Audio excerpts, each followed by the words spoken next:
அரசு மருத்துவமனைகளில் வழங்கப்படும் சிகிச்சை தரமானது என்பதால் வெளிநாடுகளில் இருந்தும் மக்கள் தமிழகத்திற்கு வந்து சிகிச்சை பெற்று செல்கின்றனர். திருப்புவனத்தில் நலம் காக்கும் ஸ்டாலின் மருத்துவ முகாமில் அமைச்சர் KR பெரியகருப்பன் பேச்சு.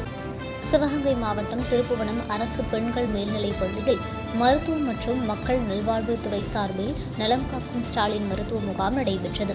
முகாமில் கலந்து கொண்ட மாற்றுத்திறனாளிகளுக்கு வீல் சேர், கேட்கும் கருவை உள்ளிட்ட உதவிப் பொருட்களை வழங்கிய கூட்டுறவுத்துறை அமைச்சர் KR பெரியகருப்பன் முகாமினை நேரில் பார்வையிட்டார்.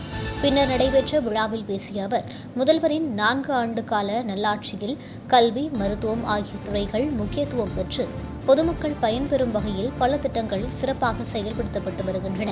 அரசு மருத்துவமனைகளில் வழங்கப்படும் சிகிச்சை தரமானது என்பதால் வெளிநாடுகளில் இருந்தும் மக்கள் தமிழகத்திற்கு வந்து சிகிச்சை பெற்று செல்கின்றனர் என்றார். நலம் காக்கும் ஸ்டாலின் திட்டத்தின் கீழ் மாவட்டத்தில் சிறப்பு மருத்துவ முகாம்கள் வெற்றிகரமாக நடத்தப்பட்டுள்ளதாகவும் அமைச்சர் தெரிவித்தார்.